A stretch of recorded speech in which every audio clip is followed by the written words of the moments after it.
Bienvenue dans Afrique Presse, l'émission débat RFI TV5 Monde consacrée à l'actualité africaine et internationale. À mes côtés aujourd'hui, Hassan Diop de Radio France Internationale, Francis Patindé, éditorialiste, et Abdelaziz Moundé Djimbam, journaliste indépendant.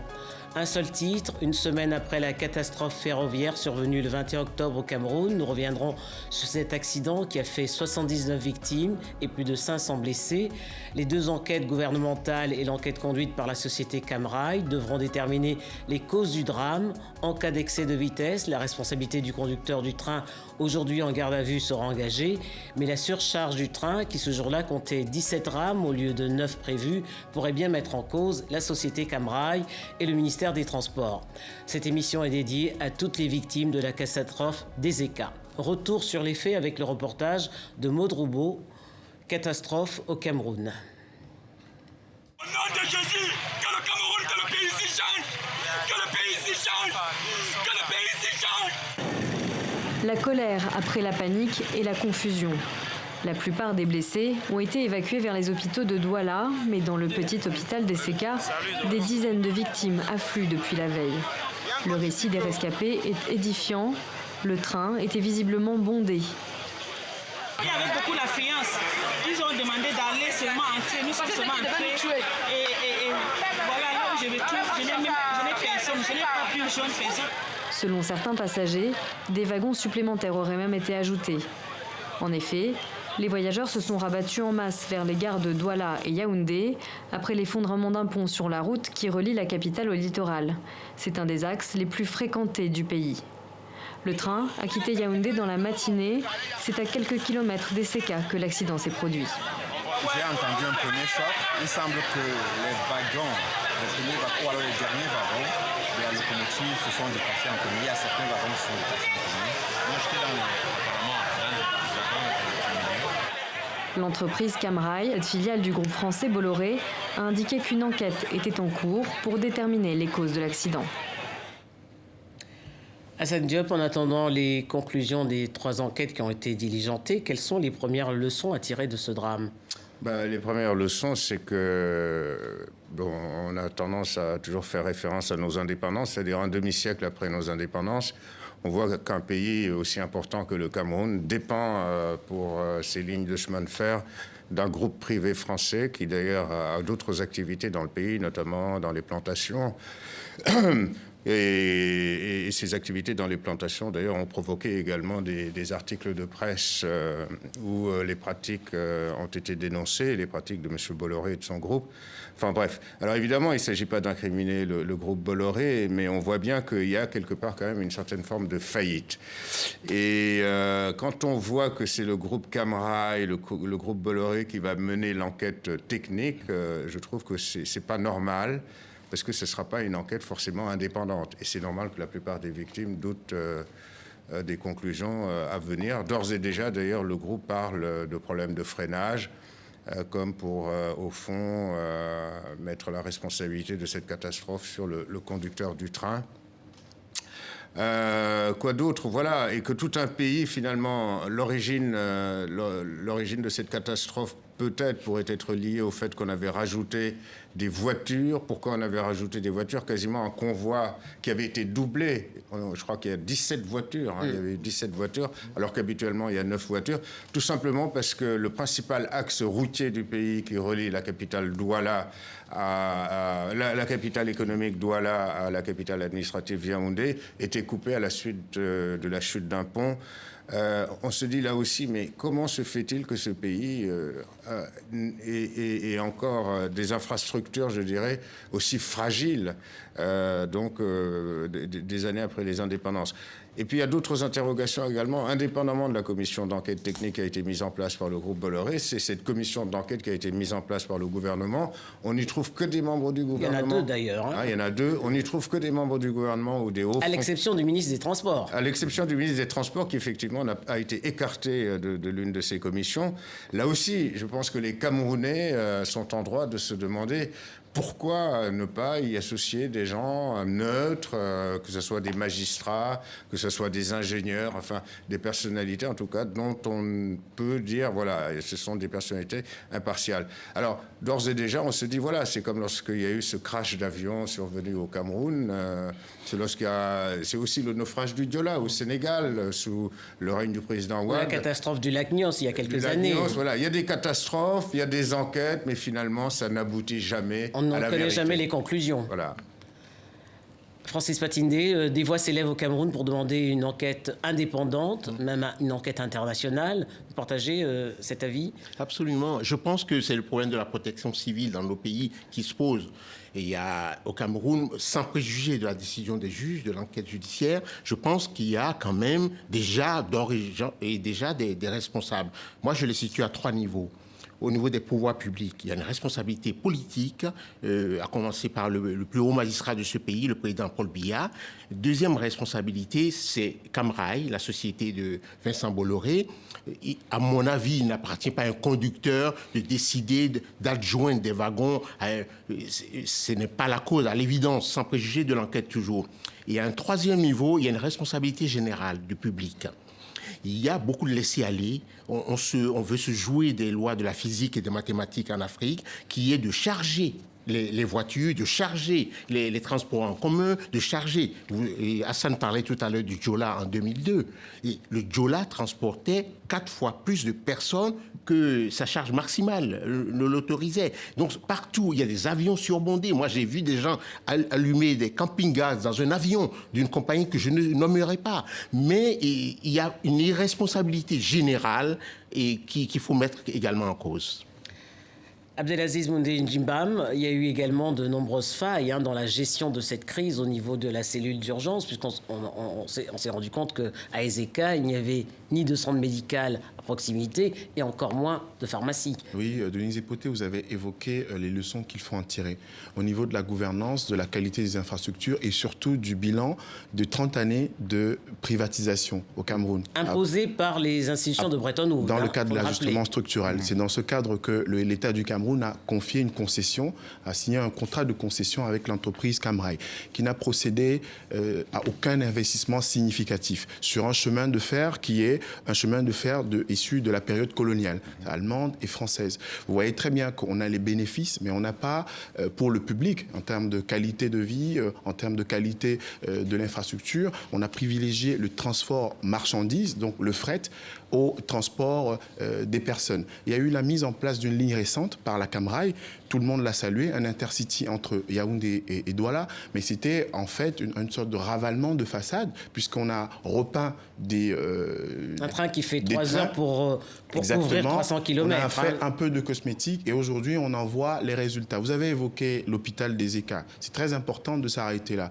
Parler des infrastructures au Cameroun, c'est à la fois le déficit énergétique, les routes, mais également la santé. Un hôpital de district à moins de 100 km de Yaoundé qui est incapable, avec 2 brancards, avec une pharmacie vide, avec des lits qui sont vétustes, d'accueillir, on a vu à l'écran des gens couchés à même le sol, des journalistes, des reporters du jour et de mutation qui s'éclairaient parce qu'il n'y a pas d'électricité dans la cour de l'hôpital, qui s'éclairaient avec leur téléphone portable. Donc Ezeka, c'est une sorte de Cameroun en miniature qui résume c'est effectivement 30 années de déficit sur le plan infrastructurel, 34 années en termes de gouvernance sur la question de la prévision. Je rappelle que le budget du ministère des Travaux publics est de 83 milliards au Cameroun. Et dans ce budget, il y a eu 600 millions dans la loi de règlement 2015 et la loi des finances 2016 prévus pour la réhabilitation et la maintenance de l'axe Yaoundé-Douala. Et le lot numéro 1, Yaoundé-Pont de Doupé, où est la rivière Magnaï, au-dessus de laquelle est le pont qui s'est effondré, avait été provisionné pour 300 millions de francs CFA. Alors, dans le cadre de cette commission d'enquête, les députés, dont Jean-Michel Nitieux, ont demandé que le Parlement, qui effectivement a voté la loi, puisse examiner si véritablement l'argent dédié à la maintenance a été utilisé à bon escient.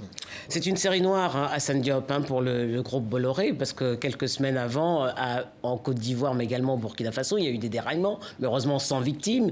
Et cela pose la question de la qualité de ces infrastructures. Oui. Et comme vous le rappeliez, 50 ans après les indépendances. Oui, sans faire d'ironie, car les circonstances ne nous y incitent pas. Parmi les séries noires de Bolloré, il y a iTélé ici en France. Ça, c'est une parenthèse. Mais oui, mais c'est bien la preuve que finalement, quand on dépend uniquement d'un seul opérateur, y compris, vous avez oublié les ports, la plupart des ports africains sont exploités aujourd'hui au niveau logistique par Bolloré. Il est omniprésent partout. Il va être présent dans le domaine de la culture. Alors, les mauvais esprits diront oui, c'est une certaine forme de recolonisation, etc. D'autres disons c'est la globalisation de l'économie, etc. Mais il est évident qu'un seul groupe qui exerce autant d'influence sur le plan économique concernant les secteurs les plus déterminants de notre développement sur le continent africain, je veux dire, on est en droit de se poser effectivement des questions. Pour revenir à l'exemple du Cameroun, Francis disait qu'il faut de la discipline parmi nous, il faut que les populations soient plus disciplinées, ne prêtent pas d'assaut les trains, etc., etc. Mais que faire, Francis, quand on sait qu'il y a 50 000 kilomètres de route au Cameroun et que seulement 1/10 est bitumé. Alors qu'en France, si on fait la comparaison, on a, je donnerai qu'un seul chiffre, on a 12 000 kilomètres d'autoroute. Voilà, et on comprend. Alors, comment les gens ont besoin de se déplacer, y compris, je veux dire, au niveau personnel, individuel, pour le développement économique.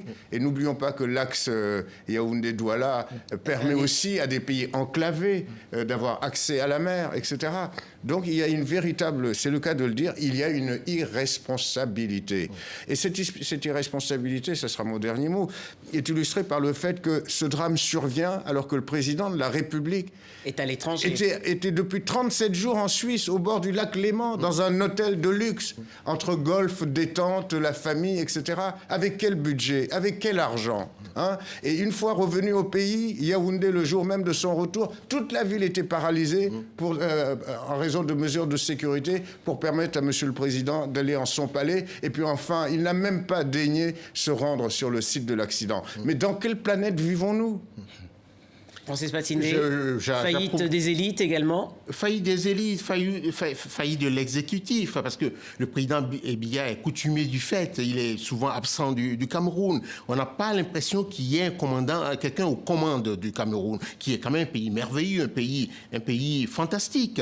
Moi, ce que je voudrais quand même revenir un peu sur la question de la protection civile. On a des ambulances qui ne fonctionnent pas. On l'a vu également au Cameroun, parce que faute d'essence, on a des ambulanciers, on a des sapeurs-pompiers qui manquent d'eau. Ça arrive souvent. On n'a pas de chien, on n'a pas pour chercher les personnes sous les décombres. Il n'y a rien, il n'y a pas de simulation grandeur nature une fois l'an dans nos pays pour savoir en cas de danger comment faire. L'irresponsabilité est générale, elle est partout, mais elle commence par la tête.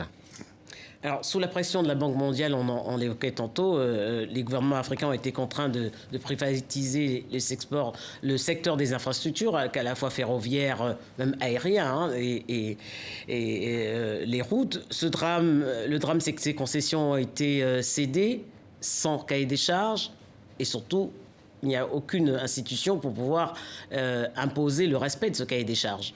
Il y a eu au Cameroun, dans le cas d'espèce, une création d'agences de régulation dans le domaine de l'électricité, dans le domaine des télécommunications, qui sont souvent des agences présidées par des pontes du parti au pouvoir. Ce sont des lieux où on recase des fonctionnaires qui ont décroché du gouvernement et d'autres. Et également, dans le cas de Camrail, on a très très bien vu que M. Bolloré est là pour faire des affaires.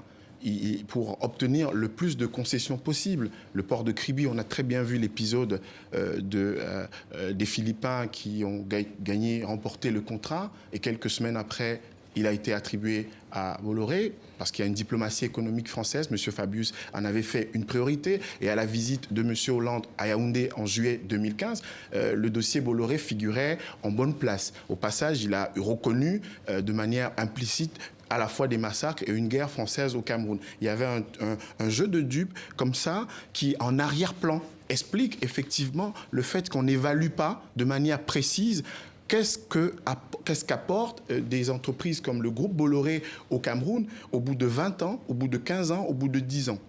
Il faudrait pouvoir évaluer, et c'est la difficulté qui est aujourd'hui présentée par cette situation. C'est qu'on n'a pas le résultat précis de ce qu'apporte une multinationale comme le groupe Bolloré au Cameroun. Mais pourtant, on a des Camerounais qui sont aujourd'hui parfois mis en prison parce qu'ils ont osé s'insurger contre les pratiques des groupes comme ceux de Bolloré au Cameroun. Hassan Diop. Alors, moi, je crois qu'il faut être réaliste. Alors, la Banque mondiale, le FMI, les institutions de Bretton Woods ont contraint les pays africains à des plans d'ajustement structurel, à privilégier l'économie libérale, etc. Mais en revanche, on n'a jamais empêché nos États de permettre l'émergence de groupes de travaux publics locaux, de groupes privés locaux. Or, qu'est-ce qu'on constate? Aujourd'hui, on constate que la plupart des chantiers d'infrastructures, la construction des routes, des ponts ou de certains hôtels de bâtiments, c'est soit la Chine, c'est soit maintenant la Turquie. La Turquie qui, en quelques années, s'est approprié des parts de marché incroyables, que ce soit en Guinée équatoriale où ça a commencé. Et il semble que c'est grâce au colonel Kadhafi, l'ex-dirigeant libyen, donc que les Turcs ont mis pied en Afrique. Et voilà. Mais en revanche, il n'y a aucun grand groupe africains aujourd'hui, d'origine sénégalaise ou malienne, qui travaillent au niveau sous-régional. Il faut à chaque fois des partenariats avec des groupes étrangers. Et donc, on ne peut pas, juste un mot, on ne peut pas blâmer Vincent Bolloré, on ne peut pas blâmer la France qui va chercher un peu plus de croissance à l'extérieur. Tout le monde le fait. La seule chose, c'est qu'il faut que ce soit les Africains eux-mêmes. Là aussi, c'est comme en politique. En économie, il faut qu'ils se prennent en main. Oui. Et juste, le président Patrice Talon du Bénin a demandé le réexamen du contrat de construction du chemin de fer qui doit relier Niamey Dosso à Cotonou, parce que ce contrat avait été attribué à un Béninois, à M. Samuel Dossou, et qu'il en a été spolié par le président Yahi Boni. Donc c'est à l'examen, et il y a quelqu'un quand même qui ose affronter M. Bolloré. Alors, ce 21 octobre, le Cameroun a également connu une catastrophe routière, hein, vous le rappeliez, Abdelaziz. Si la route Yaoundé-Douala ne s'était pas effondrée, l'accident des ECA ne serait certainement pas survenu. Cette nationale est considérée par les spécialistes comme étant l'une des plus meurtrières du continent.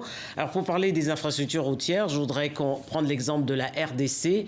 Les axes routiers entre les principales villes sont inexistants, mais la qualité du réseau routier dans la capitale également sujet à critique. Je vous propose un reportage de Mévalo. Le boulevard du 30 juin ou les Champs-Élysées quinois. Longue de près de 6 km, c'est l'artère la plus importante de la capitale et un véritable cauchemar pour les automobilistes qui l'empruntent. C'est bien les feux de signalisation pour aider les conducteurs et les piétons. Mais certains fonctionnent et d'autres non, et ça crée beaucoup de problèmes. Il nous arrive de passer 1 heure, voire 1 heure et demie dans les bouchons, et pour nous, c'est de la perte d'argent. Panne ou mauvaise synchronisation, cela fait plus d'1 an que les feux de signalisation fonctionnent mal ou pas du tout. Pourtant, les travaux de réhabilitation du boulevard ont débuté il y a 6 ans, un chantier confié à une entreprise chinoise.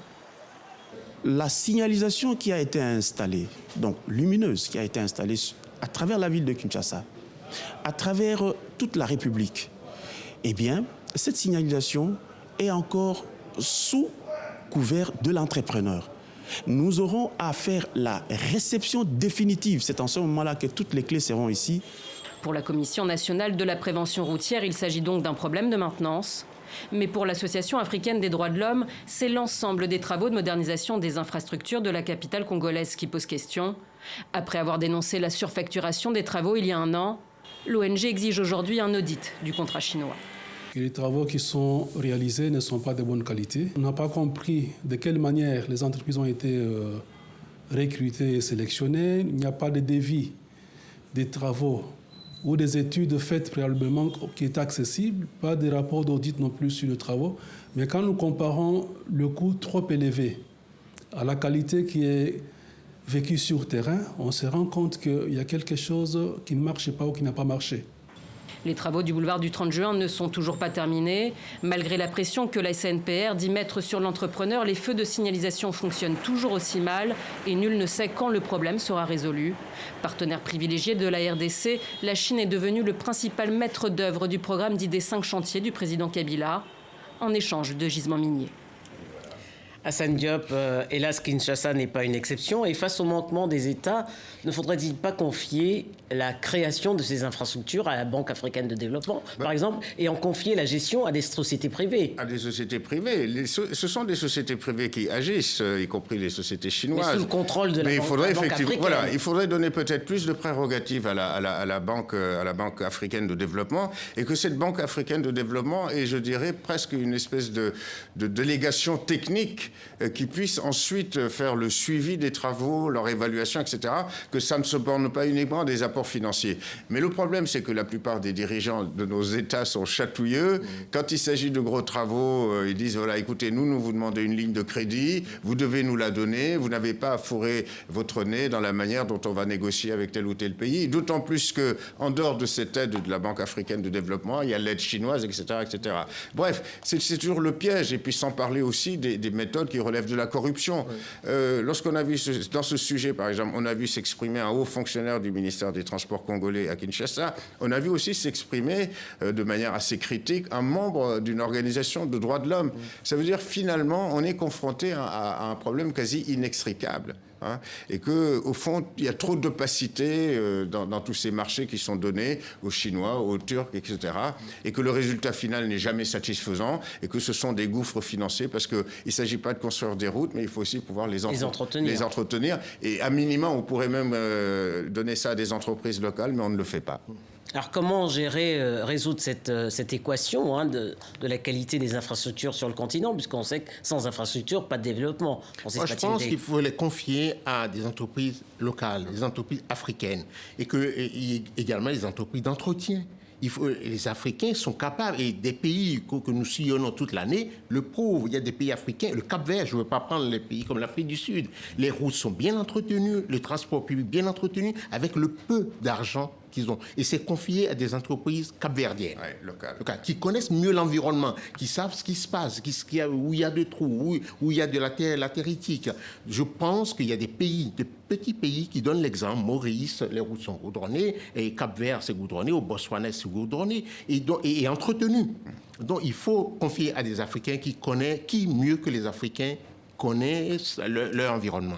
Voilà. Vous partagez cette analyse, Abdelaziz? Avec encore plus d'éléments pour renforcer cela. Qu'il s'agisse de la science économique, les théories de la croissance endogène, les Africains les maîtrisent. On a des Africains à la Banque mondiale, au FMI, MIT, à la Banque africaine de développement, qui ont travailler justement sur ces questions. La question de la mobilisation de l'épargne intérieure. Il y a des pays comme le Rwanda qui en font la preuve. Un gros haut niveau de mobilisation d'épargne intérieure, plus de 22% du PIB, avec justement des transferts des migrants qui permettent effectivement qu'on puisse innover, diversifier le financement pour construire les infrastructures. Le Botswana qui se préqualifie pour l'émergence, sans slogan fumeux, mais qui est sur la voie réelle de l'émergence. Vous savez, sur le continent, Francis l'a évoqué tout à l'heure, Assane Diop l'a évoqué tout à l'heure pour le Cameroun, 50 000 km de linéaire, moins de 10% goudronné. Il y a 10 pays comme cela en Afrique, 33 pays, moins de 50% d'infrastructures routières revêtues.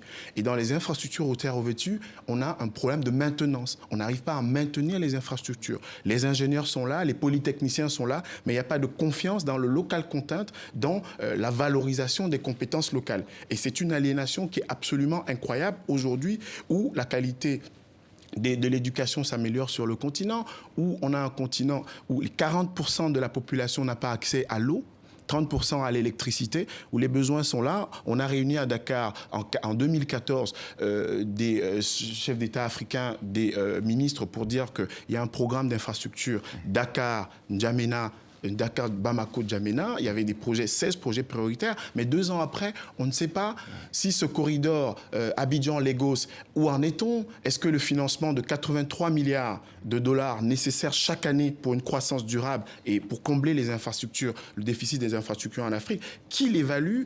Est-ce que l'aide au développement est complémentaire des ressources locales, la mobilisation des finances locales? Est-ce que les emprunts obligataires qui sont faits au Cameroun pour lever des fonds, pour construire, réduire le déficit énergétique, est-ce qu'ils portent? Eh bien, il faut enfin que les économistes africains, les spécialistes, les ingénieurs puissent se mettre ensemble pour dire concrètement ce que le NEPAD a produit, ce que le PIDA a produit. Et sinon, on est dans l'impasse absolue et totale.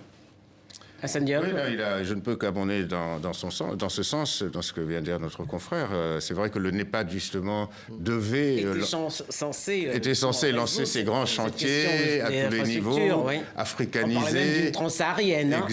Exactement. Mais tout ça, effectivement, pour l'instant, c'est du Cap à Rabat. Exactement. Et tout ça, de Dakar à Djibouti. Et tout ça est resté dans les cartons. Et on voit que déjà, la liaison routière entre une grande ville à l'autre dans un même pays comme le Cameroun peut paralyser quasiment l'économie de tout le pays, voire d'un certain nombre de pays de la sous-région. Donc on se dit, bon voilà, passez aux actes, messieurs, que ces dirigeants aussi passent aux actes. Il n'y a pas de développement, on ne connaît pas de développement sans infrastructure, sans communication, sans voie routière. Un dernier mot pour conclure, Francis Patindé. Oui, j'abonde dans ce que vient de dire Hassan.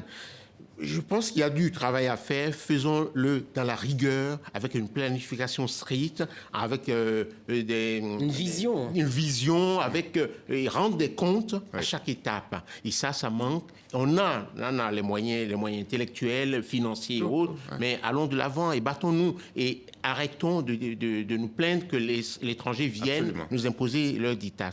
Ce sera le mot de la fin. C'est la fin d'Afrique Presse. Merci à Hassan Diop de Radio France Internationale, à Francis Patindé, éditorialiste, et à Abdelaziz Moundeni-Bam, journaliste indépendant. Vous pouvez revoir cette émission sur les sites de RFI et de TV5 Monde. Merci de votre fidélité.